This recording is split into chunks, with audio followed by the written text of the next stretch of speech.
आज का जो कॉन्फ्रेंस हम लोग यहाँ पर ऑर्गेनाइज़ किए हैं, उसका मेन उद्देश्य है गार्जियन को काउंसलिंग करना। और नहीं आ जा रही है, गार्जियन को हम लोग काउंसलिंग करते हैं और इस गुरुदेव पारा मेडिकल कॉलेज के बारे में डिटेल्स जानकारी प्रदान करना। दूसरी चीज़ है हम लोगों के यहाँ जो व्यवस्था है उसके बारे में उसको एक्वेटेंस करना, फेमिलियर करना। हमारे यहाँ पास लाइब्रेरी की सुविधा है उस और हर अरेंजमेंट है कि लड़के लोग या लड़कियाँ क्लास के बाद जो दिक्कत है नहीं समझ में आया लाइब्रेरी में जाकर के पढ़ें, वहाँ भी समझ में नहीं आया तो टीचर से आकर के बात करें और हॉस्टल में रह करके डिसिप्लिन फॉलो करें, टाइम पर जाएं, टाइम पर निकलें और गलत रास्ते में नहीं जाएं। दूसरी चीज़ है क्लास का टाइमिंग फॉलो करें, टीचर्स का जो भी लेक्चर होता है उसको सावधानीपूर्वक सुने और उसको समझें। कहीं भी दिक्कत है आकर के फैकल्टी से बात करें, प्रिंसिपल से बात करें या चेयरमैन से बात करें। जहाँ तक रह गई बात ऑनलाइन व्यवस्था की बात है तो हम लोग चेयरमैन से बात करेंगे और बायोमेट्रिक मेथड जो बच्चे लोगों का बात चल रही है उसकी भी व्यवस्था करने की कोशिश हम लोग करेंगे। और बच्चे कहीं भी जाएं, यहाँ पर एप्लीकेशन दे करके हॉस्टल में या कॉलेज में जाएं।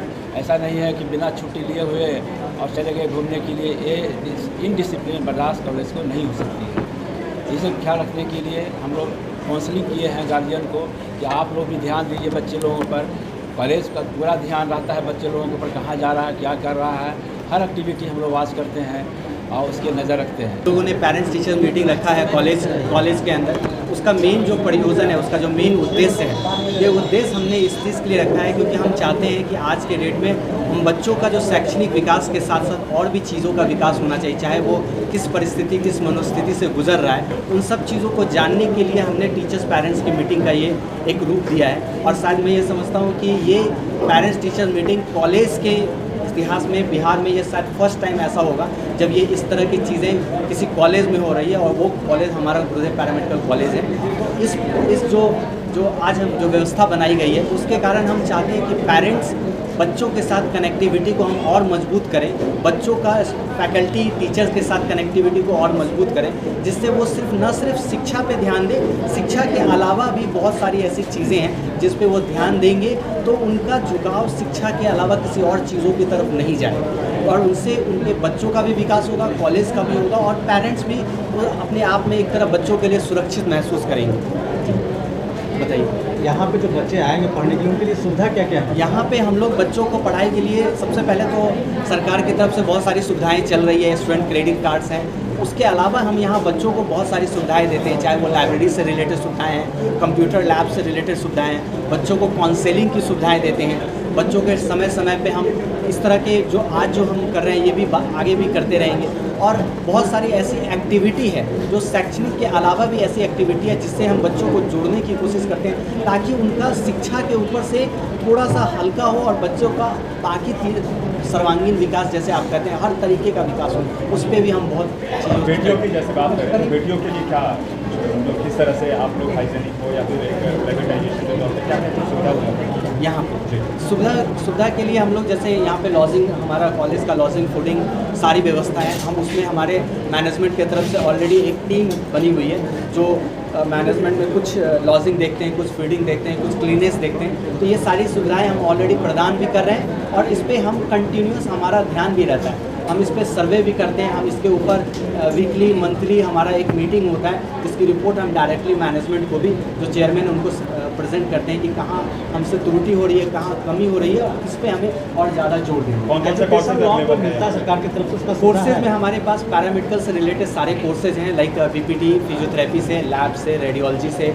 नर्सिंग में हमारे पास बीएससी नर्सिंग कॉलेज कोर्सेज हैं, एएनएम, जीएनएम, मैनेजमेंट में हमारे पास बीएचएम के कोर्सेज हैं, सारे कोर्सेज अवेलेबल हैं। एजुकेशन लोन तो सरकार के द्वारा दिया जाता है, उसकी सुविधा है आपको? जी, हमारे पास सरकार के द्वारा जो दी गई सारी सुविधाएं की फैसिलिटी हमारे इस कॉलेज में प्रोवाइडेड है। ये पैकेज आप लेते हैं या फिर कोई फीस है, कितना तक में पढ़ाई है? नहीं, जहाँ वो स्टूडेंट क्रेडिट कार्ड की जो फैसिलिटी जो गवर्नमेंट प्रोवाइड करते हैं उनके अकॉर्डिंग जो नॉर्म्स हैं उनके थ्रू हमारे कॉलेज सारे नॉर्म्स को प्रोवाइड करते हैं। अगर जिसके पास वो कार्ड नहीं है तो अपना पैसा लगा के करना चाहते हैं तो कितना देना पड़ेगा? वो हर कोर्स के लिए अलग अलग उसके फ़ी हैं जिसके लिए आपको कंसर्न डिपार्टमेंट गरीब बच्चों के लिए क्या सर? गरीब बच्चों के लिए हम लोग 50% जैसे हमारे चेयरमैन सर का एक कंसर्न है कि स्कॉलरशिप की व्यवस्था है, 50% स्कॉलरशिप की व्यवस्था है हमारे यहाँ। जो हम जो भी पुअरली एजुकेशन जो इकोनॉमिकली उतने साउंड नहीं है उनके लिए चेयरमैन सर की तरफ से अलग से 50% स्कॉलरशिप। आने वाले दिनों में मेडिकल क्षेत्र में 2 लाख से ज़्यादा वैकेंसी बिहार सरकार का आ रही है, इसके बारे में हम क्या करें? हम यही छात्रों को कहना चाहेंगे कि आने वाले समय में वैकेंसी की खासकर बिहार और बिहार से बाहर भी बहुत मतलब अनगिनत वैकेंसी है। इसके लिए आज के समय में छात्रों का ध्यान सिर्फ और सिर्फ शिक्षा पे होना चाहिए और किसी चीज़ की तरफ उनका झुकाव होने की जरूरत। आप जितना शिक्षा से जुड़ेंगे, अपने आप का जितना विकास करेंगे, एग्ज़ाम के बाद कॉलेज के पास आउट के बाद जॉब के लिए कोई प्रॉब्लम्स नहीं है। सरकार की तरफ से अनगिनत नंबर्स ऑफ वैकेंसी आने वाली है और आ रही है। तो इसके लिए आप अगर उस चीज़ के लिए पूरी तरह से तैयार हैं, उसके लिए पूरी तरह से सक्षम हैं, तो डेफिनेटली आपको वो जॉब मिलेगी। एक सवाल ये है सर कि स्टूडेंट को तो सर्टिफिकेट मिल जाती है लेकिन प्रैक्टिकल नॉलेज नहीं होता है। क्या कॉलेज इस तरह का कुछ कदम उठाते हैं? शायद आपको बताते हुए हमें बहुत खुशी होगी कि बहुत कम ही ऐसे कॉलेज हैं और उसमें हमारा college one of the best है जहाँ पे प्रैक्टिकली फैसिलिटी एक कोर्स के लिए अलग है। अगर आप समय मिले अगर आपको तो आप इस सेशन के बाद आप विजिट भी कर सकते हैं, चाहे वो पैथोलॉजिकल लैब हो, चाहे वो रेडियोलॉजिकल लैब हो, चाहे वो आपको फिजियोथेरेपी लैब हो, ऑक्यूपेशनल लैब हो। हर लैब में आपको प्रैक्टिकल की सुविधाएं मिलेंगी। बिहार में स्वास्थ्य सेवा बहुत ही कम है हॉस्पिटल में। आने वाले जो आपके संस्थान से जो नर्सिंग का कोर्स करते हैं या अन्य कोर्स करते हैं उस पर क्या कहिए? हमारे यहाँ नर्सिंग के जो भी कोर्सेज होते हैं उस कोर्सेज में उसके कोर्स के जो नॉर्म्स हैं उसमें 1 साल या 2 साल होने के बाद हम हॉस्पिटल की सुविधाएं एज ए इंटर्नशिप प्रोवाइड कराते हैं। वो हम अपने कॉलेज के अंदर में भी कॉलेज प्रोवाइड करा रहे हैं और कॉलेज के बाहर में भी हम उसको बहुत सारे हॉस्पिटल से हमारा टाई अप है, जिसमें आपको पारस हॉस्पिटल हैं, आपको मेदांता हॉस्पिटल्स हैं, छोटे छोटे हॉस्पिटल्स भी हैं जिनके साथ मेडिवर्स मेडिफिनो हॉस्पिटल्स हैं। इन सब के साथ हमने टाई अप कर रखा है ताकि हमें इंटर्नशिप करने के लिए बच्चों को कहीं भटकने की ज़रूरत नहीं है। हम खुद कॉलेज के थ्रू उनको प्रोवाइड करते हैं और वो इंटर्नशिप पास आउट के बाद उन बच्चों को बहुत हेल्प करता है जॉब को गारंटीड करने के लिए। तो उस कंपटीशन में जो 4 लाख कैंडिडेट होंगे, 2 लाख वैकेंसी है, उसके लिए हम बच्चों को प्रिपेयर कर रहे हैं कि उस कंपटीशन में हमारे कॉलेज के गुरुदेव पैरामेडिकल कॉलेज के बच्चे प्रैक्टिकली थ्योरेटिकली कैसे स्ट्रॉन्ग होंगे और उस कंपटीशन में जो वैकेंसी होगी उसमें वो अपने आप को हायर कर सकते हैं। क्योंकि अभी जस्ट कुछ ही समय बाद उन्होंने अनाउंस किया है तो ये चीज़ें आने वाली है PHC में।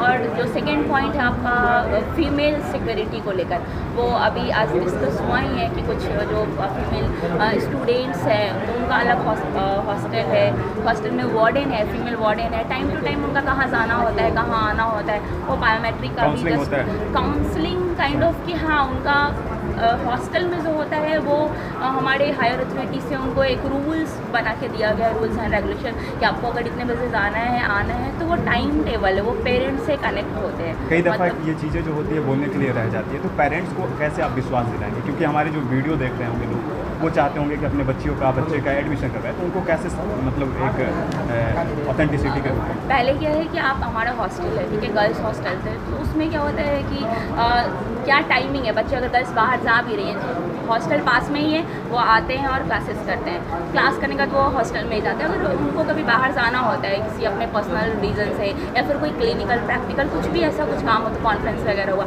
तो उसमें फिर एक हमारे पास ये रूल्स है कि फॉर्म फिलअप होता है, मैनेजमेंट के थ्रू फॉर्म फिलअप करवाया जाता है। फॉर्म में उनके पेरेंट्स का कॉन्टैक्ट डिटेल्स होता है, पेरेंट्स से पहले साइन करवाया जाता है, उसके बाद ही उस बच्चे को भेजा जाता है, उस बच्चे को भेजा जाता है। बस स्पेशल व्यवस्था तो यही है कि वार्डन रखा गया है, वार्डन टाइम टू टाइम जो भी है देख रेख करते हैं, रूम नंबर वाइज विजिट करते हैं। सुविधा यहाँ पे सब कुछ का सुविधा है, अच्छा मिलता है। हाँ अच्छा मिलता है, खाना भी मिलता है, कोई दिक्कत नहीं, मेरे बच्चा के सब कुछ ठीक है।